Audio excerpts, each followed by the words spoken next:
सुसज्जित इस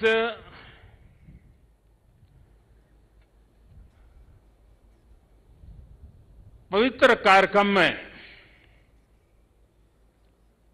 हमारे साथ मंच पर उपस्थित सभी वरिष्ठ महानुभाव, इस पावन पवित्र भूमि पर पहुंचे हुए सभी श्रद्धालुगण, आप सबको आदरपूर्वक मेरा नमस्कार।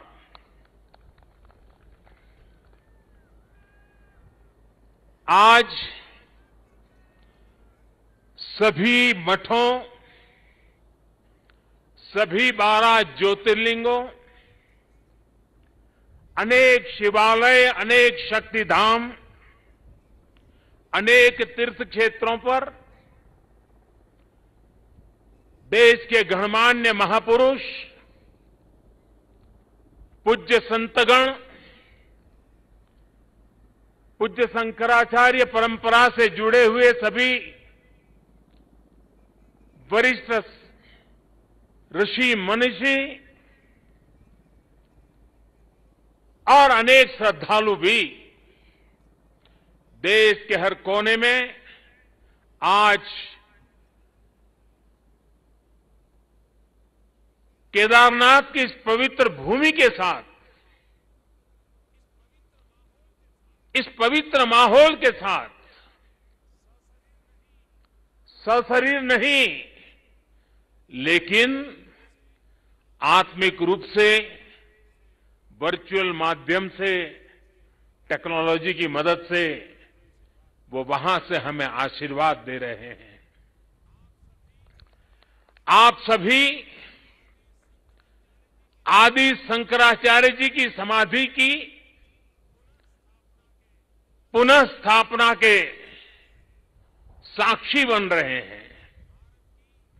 ये भारत की आध्यात्मिक समृद्धि और व्यापकता का बहुत अलौकिक दृश्य है। हमारा देश तो इतना विशाल है, इतनी महान ऋषि परंपरा है, एक से बढ़कर एक तपस्वी आज भी भारत के हर कोने में आध्यात्मिक चेतना को जगाते रहते हैं। ऐसे अनेक संतगण आज देश के हर कोने में और यहां भी हमारे साथ जुड़े हुए हैं। लेकिन संबोधन में अगर मैं सिर्फ उनका नामोल्लेख करना चाहूं तो भी शायद एक सप्ताह कम पड़ जाएगा, और अगर एकाध नाम छूट गया तो शायद मैं जीवन भर किसी पाप के बोझ में दब जाऊंगा। मेरी इच्छा होते हुए भी मैं इस समय सभी का नामोल्लेख नहीं कर पा रहा हूं, लेकिन मैं उन सबको आदरपूर्वक प्रणाम करता हूं। वे जहां से इस कार्यक्रम में जुड़े हैं, उनके आशीर्वाद हमारी बहुत बड़ी शक्ति है। अनेक पवित्र कार्य करने के लिए उनके आशीर्वाद हमें एक शक्ति देंगे, ये मेरा पूरा भरोसा है।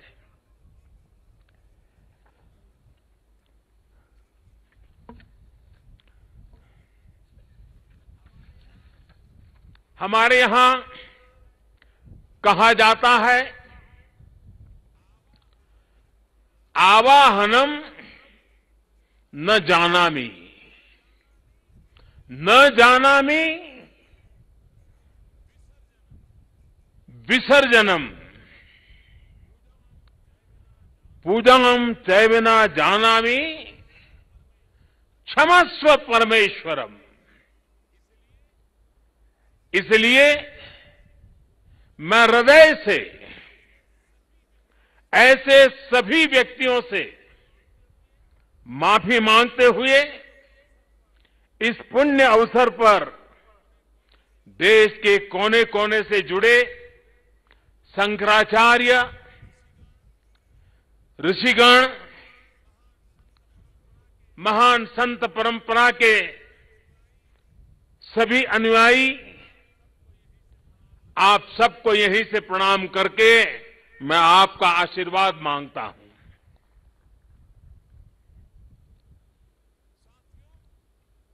साथियों, हमारी उपनिषदों में आदि शंकराचार्य जी की रचनाओं में कई जगह नेति नेति, जब भी देखो नेति नेति, एक ऐसा भाव विश्व,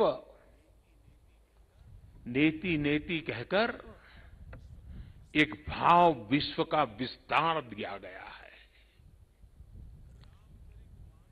रामचरितमानस को भी अगर हम देखें तो उसमें भी इस बात को दोहराया गया है, अलग तरीके से कहा गया है। रामचरितमानस में कहा गया है कि अभिगत अकथ अपार, अभिगत अकथ अपार, नेति नेति नित निगम कह, नेति नेति नित निगम कह। अर्थात कुछ अनुभव इतने अलौकिक, इतने अनंत होते हैं कि उन्हें शब्दों से व्यक्त नहीं किया जा सकता। बाबा केदारनाथ की शरण में आकर जब भी आता हूं, यहां के कण कण से जुड़ जाता हूं। यहां की हवाएं, ये हिमालय की चोटियां, ये बाबा केदार का सानिध्य न जाने कैसी अनुभूति की तरफ खींच के ले चला जाता है, जिसके लिए मेरे पास शब्द है ही नहीं।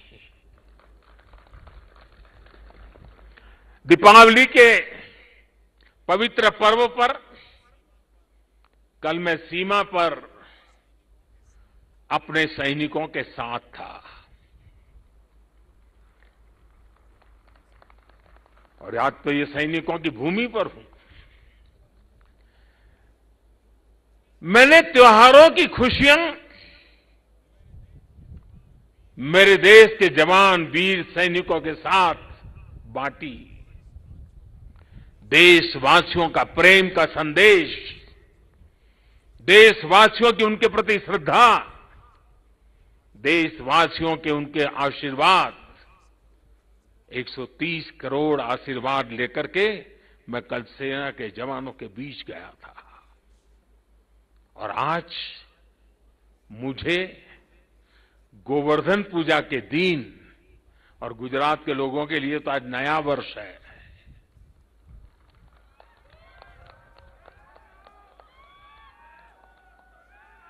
गोवर्धन पूजा के दिन केदारनाथ जी में दर्शन पूजन करने का मुझे सौभाग्य मिला है। बाबा केदार के दर्शन के साथ ही अभी मैंने आदि शंकराचार्य जी की समाधि स्थान, वहां कुछ पल मैंने बिताए। एक दिव्य अनुभूति का वो पल था।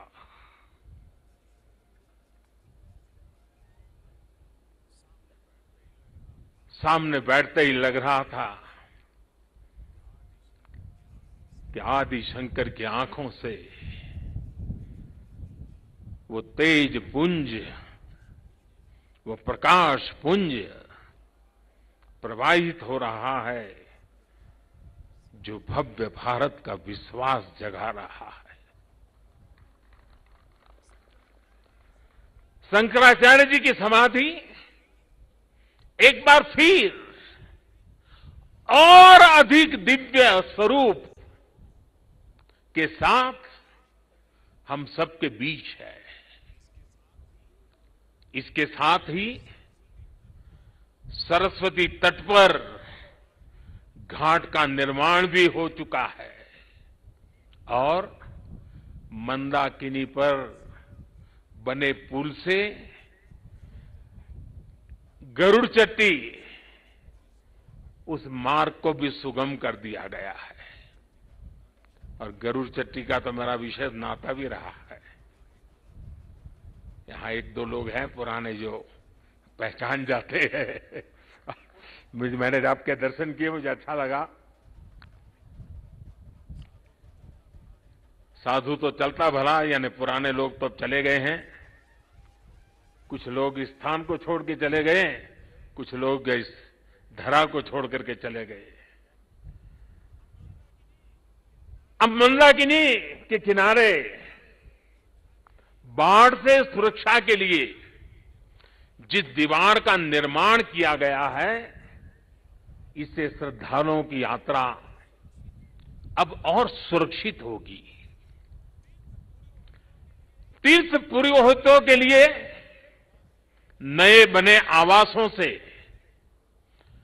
उन्हें हर मौसम में सुविधा होगी।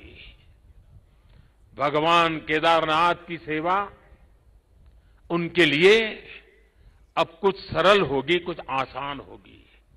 और मैंने तो पहले देखा है, कभी प्राकृतिक आपदा आ जाती थी तो यात्री यहां फंस जाते थे, तो इन पुरोहितों के घरों में ही एक एक कमरे में इतने लोग अपना समय बिताते थे। और मैं देखता था कि हमारे पुरोहित खुद बाहर ठंड में ठिठुरते थे, लेकिन अपने जो यजमान आते थे, जो अपने उनकी चिंता करते थे। मैंने सब देखा हुआ है, उनके भक्तिभाव को मैंने देखा हुआ है। अब उन मुसीबतों से उनको मुक्ति मिलने वाली है। साथियों, आज यहां यात्री सेवाओं और सुविधाओं से जुड़ी कई योजनाओं का शिलान्यास भी हुआ है। पर्यटक सुविधा केंद्र का निर्माण हो, यात्रियों की और इस इलाके के लोगों की सुविधा के लिए आधुनिक अस्पताल हो, सारी सुविधाओं वाला अस्पताल हो, रेंट सेंटर हो, ये सभी सुविधा श्रद्धालुओं की सेवा का माध्यम बनेगी। उनके तीर्थाटन को अब कष्ट से मुक्त, केदार से युक्त, जय भोले के चरणों में लीन होने का यात्रियों को एक सुखद अनुभव होगा। साथियों, बरसों पहले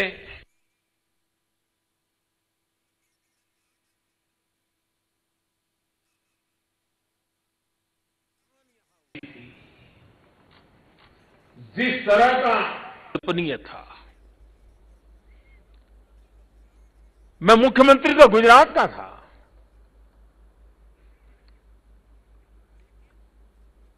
लेकिन मैं अपने आप को रोक नहीं पाया था। मैं यहां दौड़ा चला आया था। मैंने अपनी आंखों से उस तबाही को देखा था, उस दर्द को देखा था। जो लोग यहां आते थे वो सोचते थे कि क्या अब ये हमारा केदार धाम या हमारा केदारपुरी फिर से उठ खड़ा होगा क्या? लेकिन मेरे भीतर की आवाज कह रही थी, ये पहले से अधिक आन बान शान के साथ खड़ा होगा।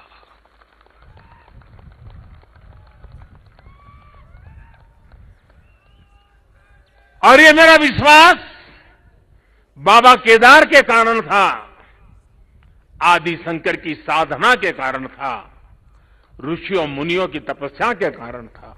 लेकिन साथ साथ कच्छ के भूकंप के बाद कच्छ को खड़ा करने का मेरे पास अनुभव भी था,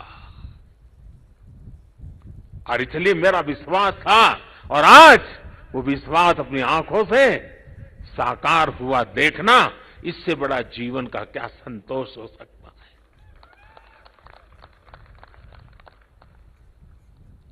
मैं इसे अपना सौभाग्य मानता हूं कि बाबा केदार ने, संतों के आशीर्वाद ने, इस पवित्र धरती ने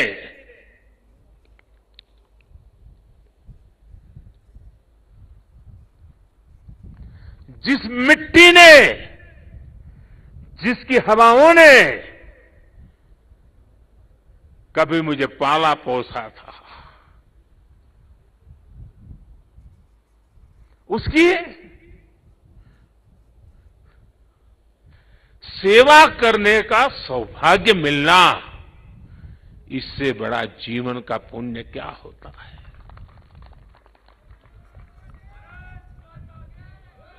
इस आदि भूमि पर शाश्वत के साथ आधुनिकता का ये मेल, विकास के ये काम भगवान शंकर की सहज कृपा का ही परिणाम है। ये ईश्वर नहीं क्रेडिट ले सकता, इंसान क्रेडिट नहीं ले सकता, ईश्वर कृपा ही इसकी हकदार है।